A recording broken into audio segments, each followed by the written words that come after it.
حضرت ابو دردہ رضی اللہ عنہ کو جب معلوم ہوا کہ فلاں صاحب ایک حدیث کی تعلیم حاصل کرنے کے لیے، ایک حدیث کو سیکھنے کے لیے جو ہے اتنا لمبا سفر کیے ہیں، جب تصدیق کے ساتھ یہ بات پکی ہو گئی، حضرت ابو دردہ رضی اللہ عنہ نے یہ روایت کو بیان کیا۔ اللہ کے رسول صلی اللہ علیہ وسلم نے فرمایا کہ اگر کوئی ایک حدیث کو حاصل کرنے کے لیے بھی اگر سفر کرتا ہے تو وہ گویا کہ جنتی ہے۔ الحمدللہ یہ علم والوں کی مجلس ہے، علم حاصل کرنے والوں کی مجلس ہے۔ قرآن اور حدیث کی علم کی نسبت سے جو ہے یہ مجلس سجی ہے۔ اللہ رب العزت نے قرآن مجید کے اندر فرمایا قُلْ هَلْ يَسْتَوِي الَّذِينَ يَعْلَمُونَ وَالَّذِينَ لَا يَعْلَمُونَ، آپ کہہ دیجئے کیا علم والے اور غیر علم یعنی علم حاصل کرنے والے جو علماء ہیں اور جو علم حاصل نہیں کیے ہیں کیا وہ برابر ہو سکتے ہیں؟ ہرگز برابر نہیں ہو سکتے۔ میرے محترم سامعین کرام، ہر مسلمان کو جو یہ فکر کرنا ہے، اللہ کے رسول صلی اللہ علیہ وسلم نے فرمایا طلب العلم فریضۃ علی کل مسلم و مسلمہ، ہر مسلمان مرد اور عورت پر دین کا علم حاصل کرنا فرض ہے، ضروری ہے، ہر مسلمان پر ضروری ہے۔ علم والوں کی دونوں جہاں میں قدر و منزلت ہے، دونوں جہاں میں۔ آپ نے اس دنیا میں کہیں نہیں دیکھا ہوگا کہ ایک حافظ قرآن درے در بھٹک رہا ہو، درے در پریشان ہو اور ہر ایک کے سامنے محتاج بن کر کے جو ہے ظاہر ہو رہا ہو، ایسا آپ نے کہیں نہیں دیکھا ہوگا، اور انشاءاللہ قیامت تک دیکھ بھی نہیں سکتے، اس لیے کہ جس کے سینے میں قرآن کی تعلیم ہوگی، جس کے سینے میں قرآن ہوگا، اللہ پاک اس کو کبھی کسی کا محتاج نہیں بناتے، اللہ پاک اس کو در در کبھی نہیں بھٹکاتے۔ اللہ رب العزت علم والوں کے درجات کو بلند کرتے ہیں، اور علماء انبیاء کے وارث ہے، العلماء ورثۃ الانبیاء۔ اللہ رب العزت نے انبیاء کے سلسلے کو ختم فرمایا لیکن انبیاء کی وراثت کو ختم نہیں فرمایا۔ انبیاء کی وراثت چل رہی ہے علم والوں کے ذریعے سے۔ آج میرے محترم سامعین کرام،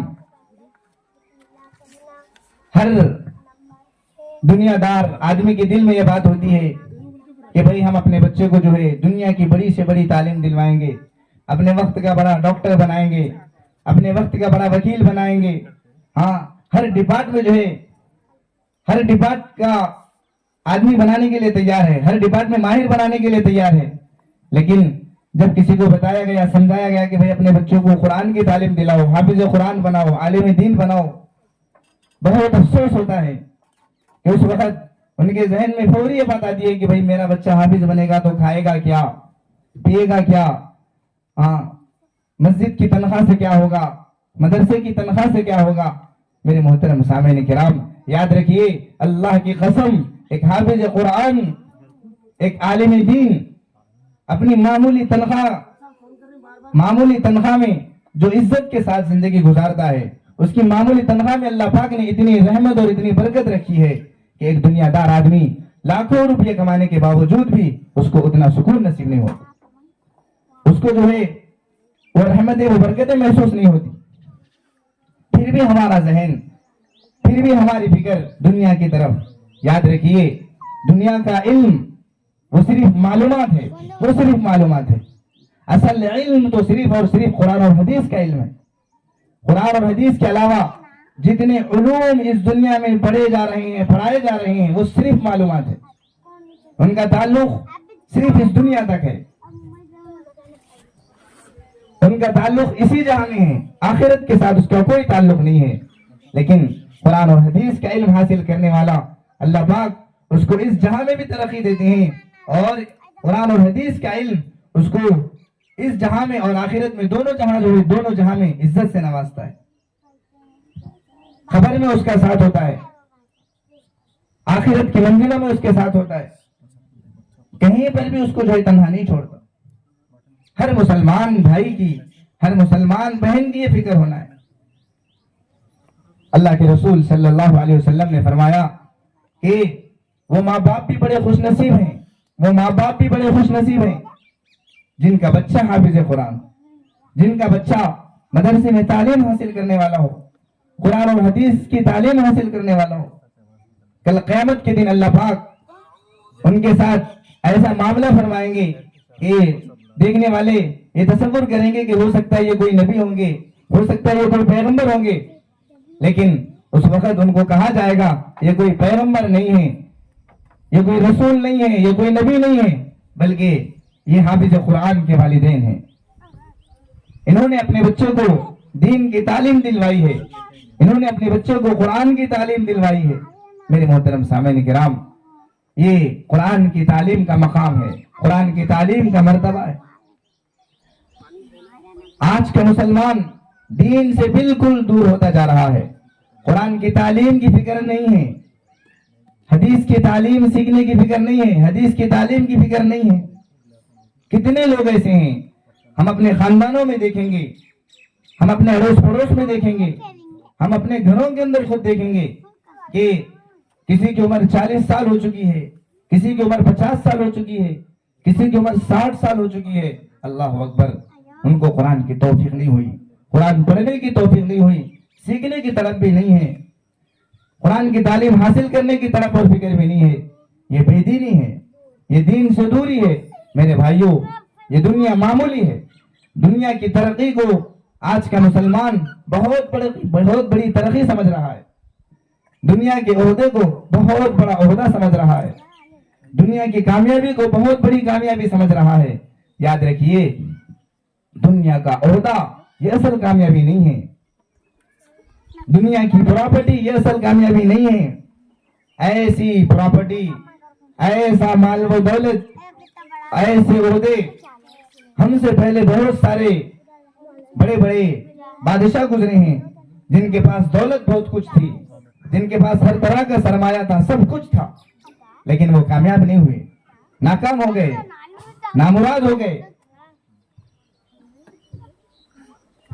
لیکن جن کے پاس قرآن اور حدیث کی تعلیم ہے، جو انبیاء علیہ السلام کے راستے پر جنہوں نے چلا ہے، وہ کامیاب ہے، وہ بامراد ہے۔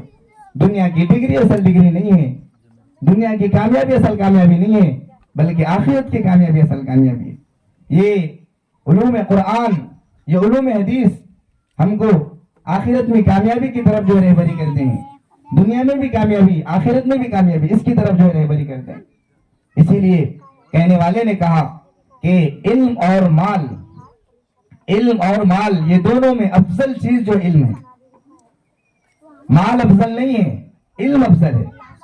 اس لیے کہ علم انسان کی حفاظت کرتا ہے، مال انسان کی حفاظت نہیں کرتا، بلکہ مال کی حفاظت انسان کو کرنا پڑتا ہے۔ اور جس کے پاس علم ہوتا ہے، علم خود جو ہے انسان کی حفاظت کرتا ہے، اور جس کے پاس مال ہے، مال انسان کی حفاظت نہیں کرتا، بلکہ انسان کو مال کی حفاظت کرنا پڑتا ہے۔ اسی لیے دونوں میں افضل کیا چیز ہے؟ علم افضل ہے، علم کی فکر۔ اور اسی طرح علم جتنا خرچ کرتے جائیں گے اتنا جو اس کے اندر اضافہ ہوتا جائے گا۔ علم کو کوئی چرا نہیں سکتا، علم کو کوئی چرا نہیں سکتا، دولت کو ہر کوئی چرا سکتا ہے۔ اسی لیے میرے بھائیوں، ہر مسلمان بھائی، ہر مسلمان بہن کی فکر ہونا ہے کہ علم حاصل کرنا ہے، قرآن اور حدیث کی تعلیم کو جو حاصل کرنا ہے۔ اللہ کے رسول صلی اللہ علیہ وسلم نے فرمایا، خیرکم من تعلم القرآن وعلمہ، تم میں سب سے بہتر وہ ہے جو قرآن کو پڑھنے والے ہیں، قرآن کو پڑھانے والے ہیں۔ میرے بھائیوں، یہ ہمارا جلسہ اسی دین کی نسبت سے ہے، اسی قرآن کی تعلیم کی نسبت سے ہے۔ پڑھنے والے بھی افضل، پڑھانے والے بھی افضل۔ اللہ کے رسول صلی اللہ علیہ وسلم فرما رہے ہیں، تم میں سب سے بہتر ہے قرآن کی تعلیم حاصل کرنے والے۔ اللہ کے رسول صلی اللہ علیہ وسلم نے ایک مقام پر یہ بھی فرمایا کہ علم حاصل کرنے والوں کے لیے سمندر کی مچھلیاں دعائیں کرتی ہے، ہر مخلوق جو دعائیں کرتی ہے۔ اور پیارے رسول صلی اللہ علیہ وسلم نے یہ بھی فرمایا کہ ایک عالم کی فضیلت ایک عابد پر فضل العالم علی العابد کفضل القمر علی سائر الکواکب، کہ ایک عالم کی فضیلت ایک عابد پر، عابد یعنی عبادت گزار ہے، تہجد گزار ہے، پانچوں نمازوں کا سنن و نوافل کے ساتھ اہتمام کرنے والا ہے، کوئی نماز اس کی قضا نہیں ہوتی ہے، ہر دن قرآن کی تلاوت ہوتی ہے، ہر وقت دعاؤں کا اہتمام ہوتا ہے، اس کو عابد کہتے ہیں۔ ایک نماز چھوڑنے والا، 4 نماز پڑھنے والا یہ عابد نہیں ہے، 3 نمازیں پڑھنے والا، 2 نمازیں چھوڑنے والا یہ عابد نہیں ہے۔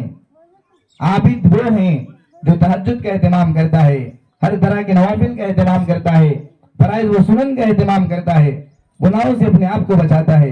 اللہ کے رسول صلی اللہ علیہ وسلم نے فرمایا ایک عالم کی فضیلت ایسے عابد پر جو مکمل اہتمام کرنے والا ہے ایسی ہے جیسی چاند کی فضیلت سارے ستاروں کے اوپر ہے، ایسی فضیلت ہے میرے بھائیوں۔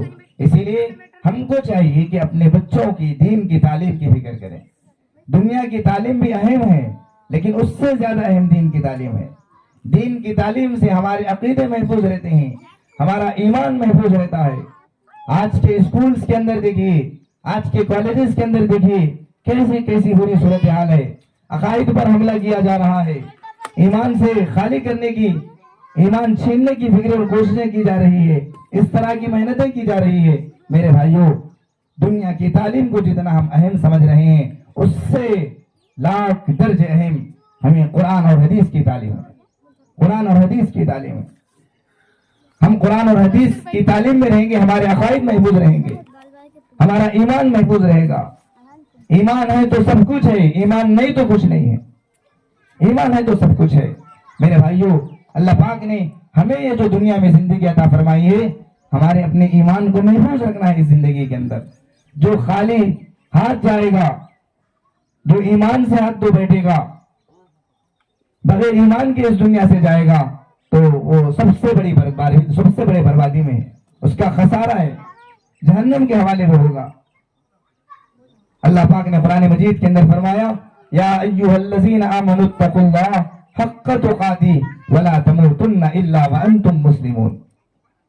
اے ایمان والو، تم اللہ سے ڈرتے رہو، اللہ سے ڈرو، ایسے اللہ سے ڈرو جیسے اس سے ڈرنے کا حق، جیسے اس سے ڈرنے کا حق ہے ویسے اللہ سے ڈرو۔ اللہ سے ڈرنے کا حق کا کیا مطلب ہے؟ یہ ساری دنیا کے نظام کو چلانے والی ذات اللہ کی ہے، ہمارا اٹھنا بیٹھنا یہ اللہ کے حکم سے ہے، اللہ کے حکم سے ہماری آنکھ کے اندر دیکھنے کی طاقت ہے، اللہ کے حکم سے ہماری زبان میں بولنے کی طاقت ہے، اللہ کے حکم سے ہمارے کانوں میں سننے کی طاقت ہے۔ ہر کام ہم جو کر رہے ہیں وہ محض اللہ کے حکم سے کر رہے ہیں۔ تو چاہیے کہ ہر اللہ ہی سے جو ڈرنا ہے، اللہ کے علاوہ کسی سے نہیں ڈرنا ہے۔ اللہ پاک فرماتے ہیں وَلَا تَمُوتُنَّ إِلَّا وَأَنْتُمْ مُسْلِمُونَ، اور تمہیں موت بھی آئے تو اس حال میں آئے کہ تم پکے اور سچے مسلمان ہو، پکے اور سچے مومن ہو۔ میرے بھائیوں، ہمارا ایمان اگر مضبوط ہونا ہے، ہمارے ایمان کو اگر بچانا ہے، ہماری نسلوں کے اندر، ہمارے خاندانوں کے اندر حفاظ اور علماء کو پیدا کرنے کی ضرورت ہے، اپنے بچوں کو حفاظ اور علماء بنانے کی ضرورت ہے۔ یاد رکھیے، ہمارے خاندان کے اندر اگر ایک عالم ہوگا وہی پورے خاندان کی حفاظت کرے گا، ان کے عقائد کی حفاظت کرے گا۔ ہمارے خاندان کے اندر اگر کوئی حافظ ہوگا وہی اپنے خاندان کے بچوں کی دین کی تعلیم کرے، دین کی تعلیم کی فکریں کرے گا۔ اسی لیے ہر بھائی سے، ہر بہن سے یہی درخواست ہے کہ وہ دین کی تعلیم کی فکر کرے، اپنے بچوں کی تربیت کی فکر کریں اور ان کو دینی تعلیم سے آراستہ کرنے کی فکر کریں۔ اللہ تعالیٰ سے ہم دعا کرتے ہیں اللہ پاک ہم سب کو دین کی تعلیم حاصل کر کے اور اس پر عمل کرتے ہوئے زندگی گزارنے کی توفیق نصیب فرمائے۔ وآخر دعوانا ان الحمد للہ رب